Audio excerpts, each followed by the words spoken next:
Students, मैं आज आपको समांतर श्रेणी पढ़ाता हूँ।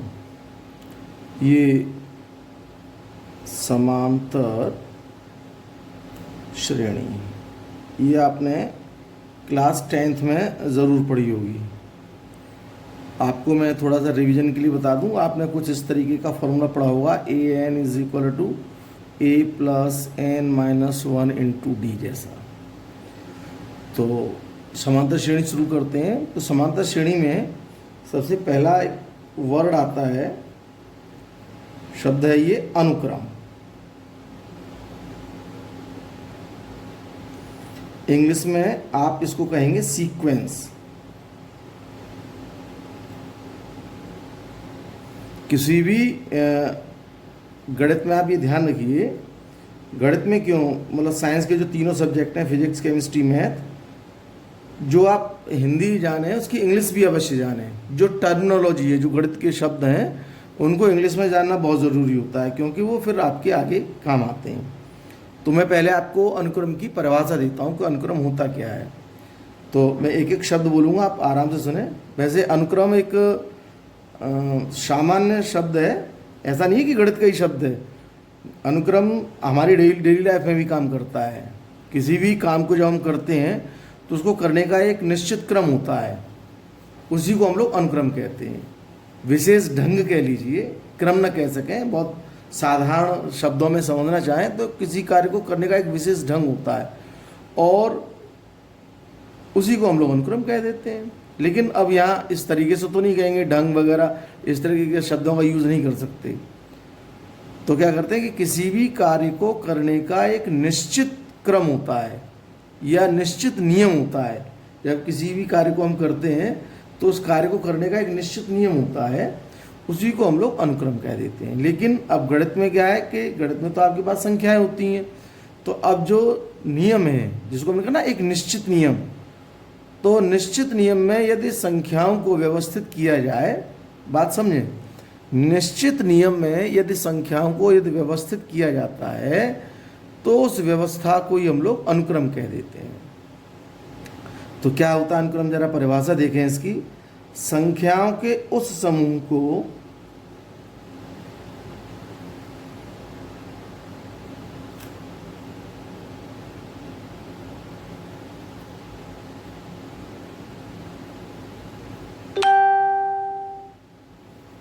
अनुक्रम कहते हैं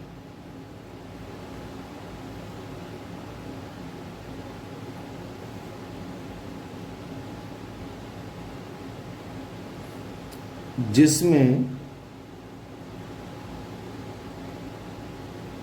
संख्याओं को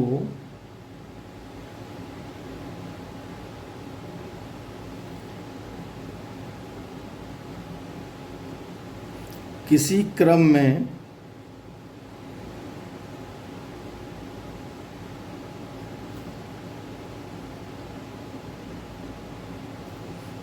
एक निश्चित नियम के अनुसार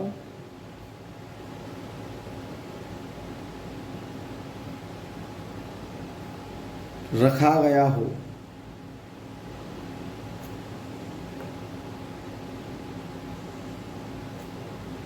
देखिए, संख्याओं के उस समूह को अनुक्रम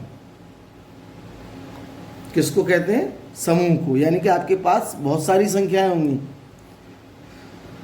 तो उस समूह को अनुक्रम कहते हैं जिसमें संख्याओं को किसी क्रम में, है ना, आपके पास बहुत सारी संख्याएं हैं, आपने क्या किया गया, उनको एक क्रम में, एक व्यवस्था के अंतर्गत रखा। व्यवस्था कैसी हो? एक निश्चित नियम का पालन करती है। यही आवश्यक है, निश्चित नियम के अनुसार उनको रखा जाए, तो इसको हम लोग अनुक्रम कहते हैं। अब जरा इसका एक उदाहरण देखें।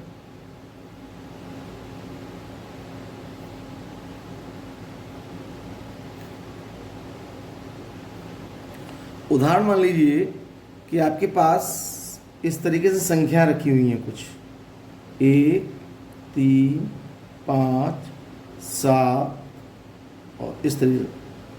ये जो डैशेस करके हम डॉट डॉट करके आगे दिखा रहे हैं, इसका मतलब ये क्रम इसी तरीके से आगे बढ़ रहा है। ठीक है ना। तो आप इसमें महसूस कीजिए कि यहाँ जो संख्याएं हैं वो एक निश्चित नियम के अनुसार आगे बढ़ रही हैं। वो निश्चित नियम क्या है कि जो आगे वाली संख्या है 3, वो इस 1 से कुछ संबंध रखती है। ये जो 5 है ये 3 से वही संबंध रखती है जो 3 1 से रखती है। ये जो 7 है, 7 का 5 से वही संबंध है जो 5 का 3 से है, जो 3 का 1 से है। तो इनमें कुछ ना कुछ संबंध है ना। जैसे 1 और 3 इनमें कुछ संबंध है। क्या है कि जब 1 में हमने 2 जोड़ा तो 3 बन गया, +2 किया इसका, 1 + 2 3 हुआ। अब ये 5, तो 3 से 5 में क्या हुआ, +2, 3 + 2 5 हुआ। 5 से 7 यानी कि +2, ये 7 हुआ। तो आप देख रहे हैं कि 1 3 5 7 ये इस तरीके से आगे बढ़ सकती है, 9, क्योंकि अब हमें एक नियम पता चल रहा है। क्या नियम पता चल रहा है कि हर आगे वाले आने वाली जो संख्या है वो पीछे वाली संख्या से 2 ज़्यादा है ना। महसूस कीजिए, 1 3 5 7 9, तो इनमें क्या है, इन सब में 2 का अंतर आ रहा है। तो ये एक अनुक्रम कहलाएगा। क्यों? क्योंकि ये एक निश्चित नियम से बढ़ रहा है, ये क्रम है रखने का। अब मान लीजिए कि मैं कुछ इस तरीके से रख दूं, 0 2 -2 5 11 20 -8, तो देखिए संख्याओं का समूह तो है। और इस तरीके से मैं इसको आगे बढ़ाता जाऊं तो ये क्या है, समूह है। इसको समूह कहने से कोई नहीं रोक सकता, ये समूह है। लेकिन क्या है, ये किसी क्रम में एक निश्चित नियम के अनुसार नहीं लिखा गया है, कोई क्रम नहीं है।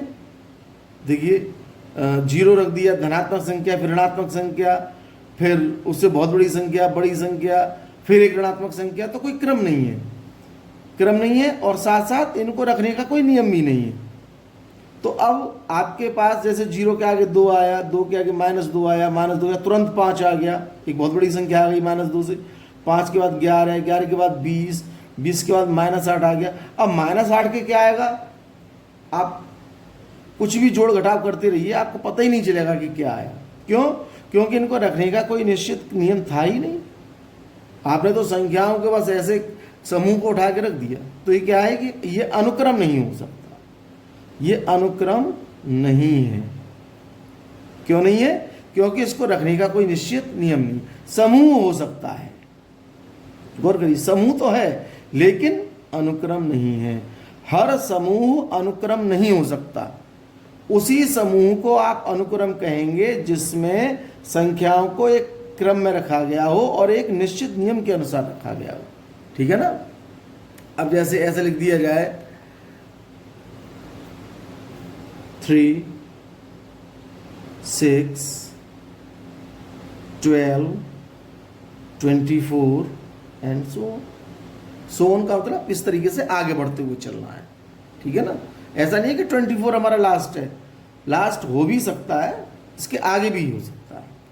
तो देखिए 3 का, इस 3 का 6 से कोई रिलेशन है, या इस 6 का इस 12 से कोई रिलेशन है, या 12 का इस 24 से कोई रिलेशन है। मतलब रिलेशन का यानी कि ये जो संख्याएं रखी गई हैं, जो समूह बनाया जा रहा है, उसमें किस निश्चित नियम का पालन हो रहा है। कोई निश्चित नियम हम फॉलो कर रहे हैं या ऐसे ही संख्याओं को बढ़ाते जा रहे हैं। ठीक है ना।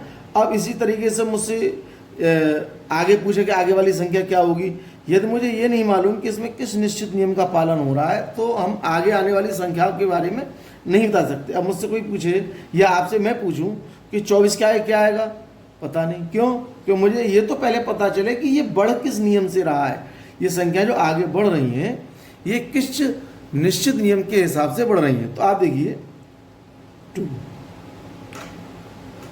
3 में 2 से गुणा किया तो 6 बन गया, है ना। 6 में फिर 2 से गुणा किया तो 12 हो गया, 12 में 2 से गुणा किया तो 24। अब मैं निश्चित रूप से बता सकता हूं या आप निश्चित रूप से बता सकते हैं कि आने वाली संख्या निश्चित रूप से क्या होगी, वो 48 होगी। ठीक है ना। अब इसके आगे आने वाली जो संख्या होगी वो क्या होगी, उसमें आप 2 से मल्टीप्लाई करते हुए चलेंगे तो क्या हो जाएगी, 96। इस तरीके से आप देखिएगा, आप आगे आने वाले जितना भी पद हैं आप उनको निकाल सकते हैं। तो ये क्या हमारा एक अनुक्रम है ना। तो हर पद क्या है कि अपने आगे वाले जो पद हैं उनसे वो दुगना होकर चल रहा है। बात यहाँ तक समझ में आ रही होगी। तो अब मान लीजिए कि मैं कुछ इस तरीके से लिख दूं,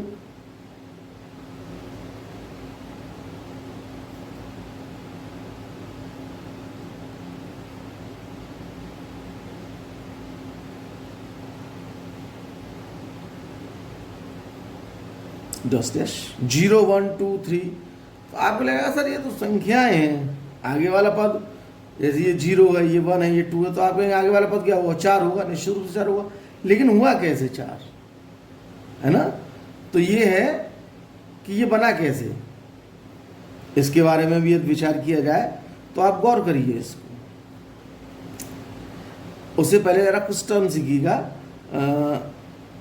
जैसे कि मैंने ये पहले वाले अनुक्रम लिख देता हूँ 1 3 5 7 एंड डैश डैश डैश आगे and so on, dash dash नहीं एंड सो ऑन बोलते हैं इसको।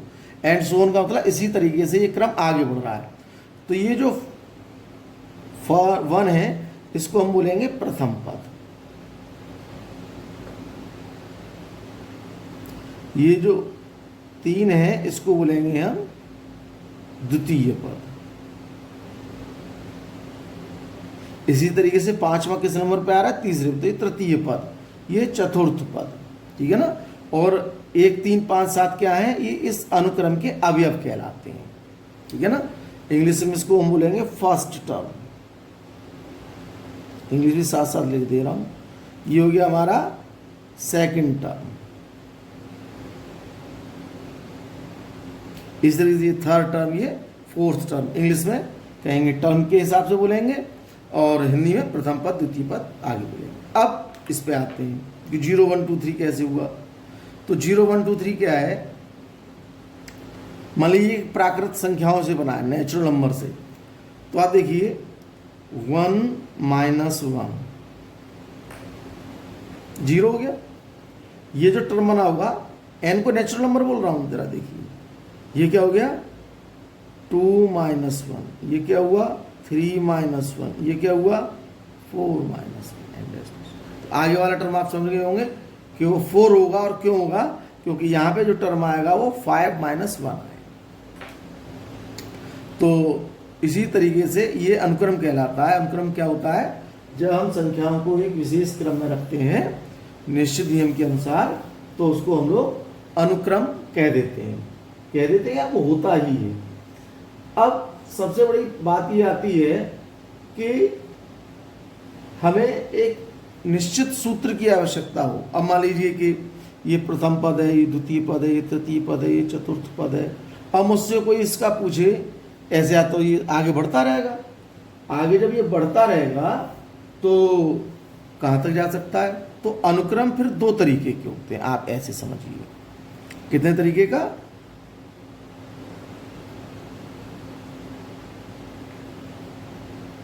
एक तो होते हैं बेटा रे फाइनाइट, इंग्लिश में भी साथ साथ लिख दे रहा हूँ, आप लोग इंग्लिश को भी समझने की कोशिश किया करें। एक तो होता है बेटा फाइनाइट सीक्वेंस, एक होता है इनफाइनाइट सीक्वेंस।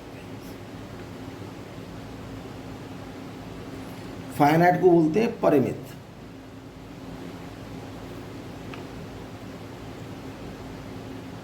अनुक्रम, इसको बोलेंगे हम अपरिमित।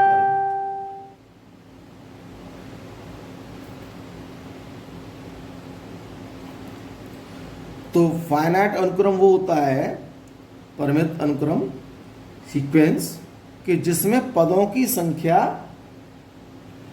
परिमित हो। परिमित का मतलब काउंटेबल हो, यानी कि जिसका कोई ना कोई एंड पॉइंट होता हो, तो वो होती है परिमित।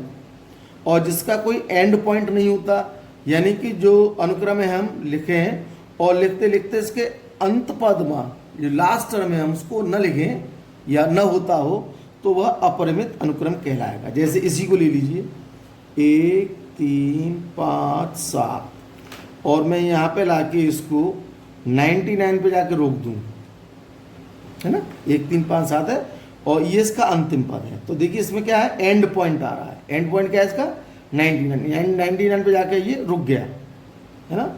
तो जिसका लास्ट टर्म होता है वो हमारा फाइनाइट सीक्वेंस होता है। अब मैं इसी को कुछ इस तरीके से लिख दूं, 1 3 5 7 डैश डैश डैश डैश, है ना। तो इसका मतलब क्या है कि इसका मैंने लास्ट टर्म शो नहीं किया है, तो इसका मतलब ये इसी तरीके से आगे बढ़ता रहेगा। तो कब तक आगे बढ़ता रहेगा? जब तक आप इसको आगे बढ़ाते रहें, हर संख्या में 2 जोड़ते चले जाएं। और आप जानते हैं कि संख्याएं जो होती हैं समुच्चय वो इनफाइनाइट होता है, तो इसका मतलब है कि ये जो सीक्वेंस है इस तरीके से आगे बढ़ता रहेगा और ये अनंत तक इसी तरीके से आगे बढ़ता ही रहेगा।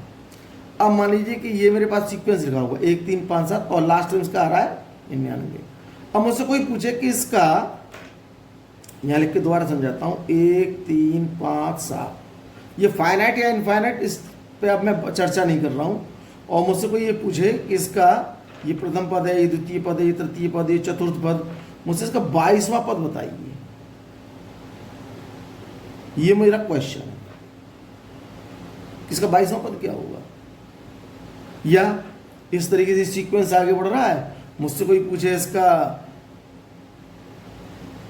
301वां पद बताइए, है ना। तो अब मैं क्या इस तरीके से जोड़ता हुआ तो ही ना जाऊंगा 22 पद तक, या इस तरीके से मैं 301 तक थोड़े ना जोड़ूंगा ऐसे, है ना। आपको सलाह देता हूँ कि ऐसे आप ना जोड़ें। आप कहेंगे सर क्या बात है 22 तक लिखना, 1 3 5 7 9 11 13 इस तरीके से लिखते रहिए, क्यों 2 2 जोड़ना है। तो 22 चलो एक छोटा है, छोटी संख्या है कि आपको बहुत ज़्यादा लंबा नहीं जाना है। 301 तक कोई आपसे पूछे कि 999 पद बताइए, अब मान लीजिए क्वेश्चन यहाँ आ जाए, तो आप क्या 999 बार एक ही संख्या थोड़ा ना लिखेंगे। तो अब क्या होता है कि अब आपको एक निश्चित सूत्र की आवश्यकता होती है। किस चीज की आवश्यकता होती है? सूत्र की आवश्यकता होती है। तो उस सूत्र के लिए हम लोग काम करेंगे। अब जैसे ये चल रहा है आपका, तो आप गौर से देखें, 22वां पद निकालने के लिए एक पद होता है एनवां पद, ये एक व्यापक पद होता है ना। एन आपका अज्ञात है। आप जैसे ही बोलेंगे 22 तो एन आपका ज्ञात हो गया। क्या हो गया? वो 22 हो गया। आपने कहा 301वां, तो एन अब आपका 301 हो गया। आपने कहा 999वां, तो एन का मान अब 999वां पद हो गया। ठीक है ना। अब मैं यहां से लिखूं तो क्या हो जाएगा? ये 22वां पद, है ना। इसी तरीके से यहां से लिखूं तो क्या हो जाएगा? ये 301वां पद। यहां से क्या हो जाएगा? 999वां पद, है ना। तो अब n का मान ये हो गया। तो अब इसके लिए देखें सूत्र की क्या रचना होती है कि यहाँ an का मतलब nवां पद। जैसे ये हमारा 1 है, तो इसको हमने प्रदर्शित कर दिया A1 से। ये हमारा द्वितीय पद है, तो हमने इसको व्यक्त कर दिया A2 से। ये हमारा तृतीय पद है, तो इसको व्यक्त कर दिया हमने A3 से। ये हमारा चौथा पद है, तो इसको व्यक्त कर दिया हमने A4 से। तो nवां पद, तो n कहाँ है? कहीं भी हो सकता है, ये भी n हो सकता है, ये भी n हो सकता है, इनके बीच में कोई भी n हो सकता है।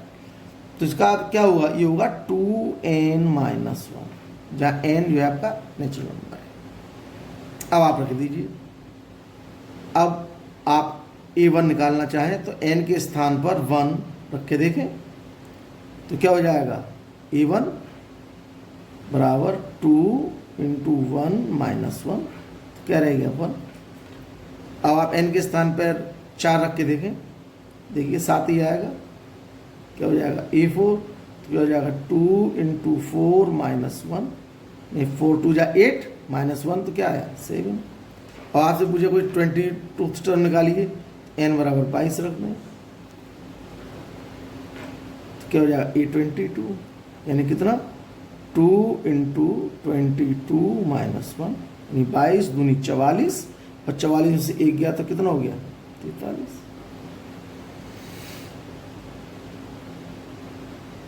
तो आप देख रहे हैं इस तरीके से आप कोई एक पद निकाल सकते हैं। जो भी आपको दे रखा हो। तो कहने का अर्थ हमारा ये हुआ कि अनुक्रम के विभिन्न पदों को व्यक्त करने के नियम को एक बीजीय सूत्र द्वारा व्यक्त किया जा सकता है। गौर से सुने, अनुक्रम के विभिन्न पदों को व्यक्त करने के लिए, अनुक्रम के विभिन्न पदों को, विभिन्न पद हैं, व्यक्त करने के लिए अब हमें क्या है, व्यक्त करने का जो नियम है, तो नियम को क्या करना है, हमें एक बीजीय रूप में, यानी कि एक अलजेब्रिक फॉर्म में हमें इसको कन्वर्ट करना है। तो अलजेब्रिक फॉर्म हमारी क्या हुई, बीजीय सूत्र हमारा क्या हुआ, an बराबर 2n माइनस, ठीक है ना। तो आज मैं आपको बस इतना ही पढ़ा रहा हूँ।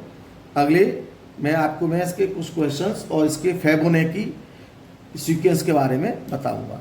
इसको आप ढंग से समझिए और थोड़ा सा किताब में पढ़ने की भी कोशिश करिए।